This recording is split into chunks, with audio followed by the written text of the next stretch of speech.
Hello बच्चों, स्वागत है आपके इस बहुत ही खास वीडियो में जिसमें मैं आज आप लोगों को सिर्फ और सिर्फ ये बताऊंगा। आप लोग थंबनेल देख के ये आए होंगे कि इनके भी एज क्या है जो प्रोफेसर बनने के बारे में बता रहे हैं, ठीक है। लेकिन मैं आपको पहले साफ कर दूं कि मैं यहाँ पे तरीका बताऊंगा, यानी कि प्रोसीजर क्या है उसका, ठीक। आप लोग जो गूगल पे सर्च करते हो, मतलब काफ़ी ज़्यादा उस पर आपको वेबसाइट ऐड वगैरह वगैरह सब कुछ मिलता है, तो इससे बढ़िया मैंने वीडियो बना दिया है ताकि आप पूरा प्रोसीजर समझ लो। आप लोग वहाँ पढ़ते हो, कुछ उतना क्लियर समझ में नहीं आता, लेकिन फिर मैंने सोचा कि यार थोड़ा ही बना दे, तो मैंने आपको इस वीडियो में पूरा का पूरा प्रोसीजर बना स्टार्टिंग से, मतलब आप फर्स्ट क्लास से स्टार्ट करके और पीएचडी के लास्ट ईयर तक आप लोगों को क्या क्या करना होगा वो मैंने आपको बताया है, ठीक। तो इस वीडियो को देख के आगे फॉरवर्ड कीजिए ताकि इस बाकियों को भी पता चले, ठीक है। मैंने सोचा थोड़ा बना देते ताकि आप लोगों को थोड़ी सी हेल्प मिले, ओके। तो बस मैंने थोड़ा सा अपने, जैसा कि आप लोगों को पता है कि मैं आउट ऑफ स्टेशन था 1-2 महीने, तो मैं गांव गया हुआ था। उसमें तो गांव में मेरे रिलेटिव्स में एक प्रोफेसर हैं इस टाइम पे, ठीक। तो उनसे मेरी बात हुई, तो मैंने उनसे पूरा प्रोसीजर समझा कि कैसे करते हैं, क्या करना होता है, मतलब स्टार्टिंग से लेके एंड तक का पूरा प्रोसीजर, ठीक है। तो वही चीज़ मैंने आपको बताई है, तो उनसे थोड़ा सजेशन लेके थोड़ा मैंने अपना स्टडी जो रिसर्च करना था वो किया मैंने, और फिर मैंने बताया आप लोगों को, ठीक है। तो इस वीडियो को देखिए और एंजॉय कीजिए, ओके। तो चलिए स्टार्ट करते हैं कि आप लोग प्रोफेसर कैसे बन सकते हैं, ठीक। चलिए, मान लीजिए स्टार्टिंग से हम लोग बात करते हैं। मान लीजिए आप अभी 5 साल के हैं, कितने, 5 ईयर्स ओल्ड, 5 ईयर्स ओल्ड हैं आप लोग। अब आप लोग 5 ईयर्स ओल्ड हैं, तो मैं नर्सरी एलकेजी और यूकेजी को लेके चलूँ या ना लेके चलूँ? चलो लेके चलते हैं, ठीक। 3 साल आपका नर्सरी यूकेजी फर्स्ट, मतलब नर्सरी एलकेजी यूकेजी ये हो गया अगर प्राइवेट में पढ़ते हो आप तो, ठीक है। मैं दोनों के बताता हूँ साथ में। तो सबसे पहले आप लोग नर्सरी एलकेजी यूकेजी लगा के चलो, तो 5 और 3 8 साल, ठीक है। तो ये हो गया 8 साल, और प्लस 10th क्लास तक आप लोग 18 साल के कंप्लीट हो जाओगे, ठीक है। 18 साल के जब आप 10th क्रॉस करोगे तब तक आप 18 साल के कंप्लीट हो जाओगे, क्योंकि 8 साल की उम्र में आप यूकेजी, ठीक। उसके बाद आप लोग फर्स्ट में जाओगे, वहाँ से आप लोग करोगे तो अप्रॉक्स 18 पूरे हो जाओगे, ठीक है। तो फिर बात करते हैं, उसके बाद आप 12th करोगे। 12th करोगे तो यहाँ से आपकी उम्र कितनी हो जाएगी, 20 ईयर्स, 20 ईयर्स की उम्र हो जाएगी यहाँ से आप लोगों की, ठीक है। उसके बाद +2 करने के बाद 3 साल यानी कि 3 ईयर्स कोई भी ग्रेजुएशन करो, ठीक। कोई भी ग्रेजुएशन करो 3 साल की। अब आप लोग बीटेक कर रहे हो वो भी 3 साल की है, बीएससी कर रहे हो वो भी 3 साल की है, ठीक। मतलब मैक्सिमम जो लोग करते हैं, बीकॉम कर रहे हो, जो भी कर रहे हो आप, ठीक, मैक्सिमम 3 साल की होती है। 3 साल ग्रेजुएशन करो प्लस 2 साल पोस्ट ग्रेजुएशन करो, यानी कि 3 साल ग्रेजुएशन और 2 साल पोस्ट ग्रेजुएशन, ठीक। उम्र कितनी होगी, 3 और 2 5 साल, 20 और 5 कितने हो गए आप लोग, 25 साल के। भाई उम्र भी मैं साथ साथ में बता रहा हूं, क्यों, क्योंकि उम्र मतलब यार एक प्रोफेसर की उम्र, आप बनते बनते एक प्रोफेसर की उम्र लगभग 30 साल की हो जाती है, ठीक है, ठीक। उसके बाद आपने पोस्ट ग्रेजुएशन कंप्लीट कर ली, अपने 25 साल तक की पोस्ट ग्रेजुएशन आपने अपनी कंप्लीट कर ली। फिर आप चाहो तो 1 साल का रेस्ट लो। सबसे पहले पोस्ट ग्रेजुएशन करने के बाद 1 साल का रेस्ट लो, क्यों, क्योंकि आपको निकालना होगा JRF का पेपर, जूनियर रिसर्च फेलोशिप का एक एग्जाम होता है।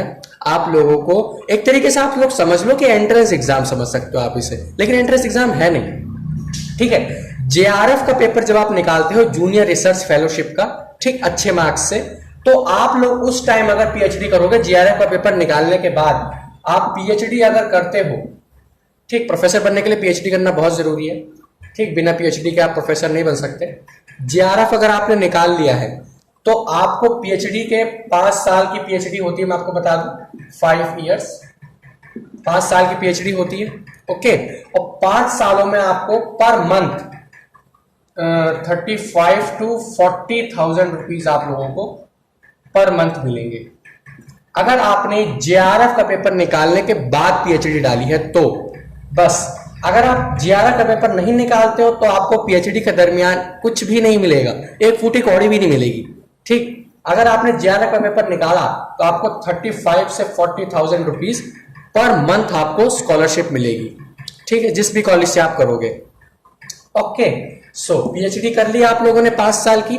अगर इन 5 सालों के बीच में आपका परफॉर्मेंस अच्छा रहता है, परफॉर्मेंस अच्छा रहेगा तो आपको इन 5 साल के दौरान ही अंदर अंदर या 2.5 से 3 साल या 4 साल में ही आपको असिस्टेंट प्रोफेसर बना दिया जाएगा। ठीक, असिस्टेंट प्रोफेसर आपको बना दिया जाएगा। मैं आपको बता दूं कि असिस्टेंट प्रोफेसर की सैलरी इस टाइम 85,000 रुपीज है, ठीक है, पर मंथ की असिस्टेंट प्रोफेसर की। ओके, और 5 साल के बाद अगर आपको कहीं अच्छी ज्वाइनिंग मिल जाती है, जब आप पीएचडी कंप्लीट कर लेते हो, लेकिन मैं आपको बता दूं पीएचडी कंप्लीट करने के दौरान आपको बीच में एक बुक भी लिखनी होती है, ठीक, किसी भी सब्जेक्ट के ऊपर, जो भी आपका मेन सब्जेक्ट है जिससे आपने पोस्ट ग्रेजुएशन की है उसके ऊपर आपको एक बुक लिखनी होती है। ठीक, अगर आप चाहो तो अपने प्रोफेसर की जो जिसके अंडर आप लोग पीएचडी कर रहे हो उनसे भी हेल्प ले सकते हो, ठीक है, तो उनसे चाहो आप हेल्प ले सकते हो या खुद हेल्प मतलब खुद आप कर सकते हो, ठीक है। वो बुक अगर पब्लिश हो गई तो भी आपकी बल्ले बल्ले है। बुक पब्लिश होने का मतलब आप लोगों को शायद ही किसी से पूछना पड़े, ठीक है, बुक पब्लिश हो गई तो भी अच्छी बात है। और अगर नहीं भी हुई तो आपको सिर्फ बुक लिखना होता है। ओके, तो उसके लिए आपको अपनी इंग्लिश मेंटेन करना बहुत जरूरी है, क्योंकि इंग्लिश में बुक लिखनी होती है, इंग्लिश मेंटेन करना बहुत जरूरी है। ओके, फिर बात करते हैं हम लोग, जब आपने 5 साल की पीएचडी कर ली और आप प्रोफेसर बन गए तो किसी भी आप कोई भी छोटा डिग्री कॉलेज अगर आपको मिलता है, डिग्री कॉलेज, ठीक है, तो वहां पे आप लोगों की सैलरी मैं आपको बताता हूं 1,25,000 रुपीज पर मंथ आपको वहां पे सैलरी मिलेगी। कितनी?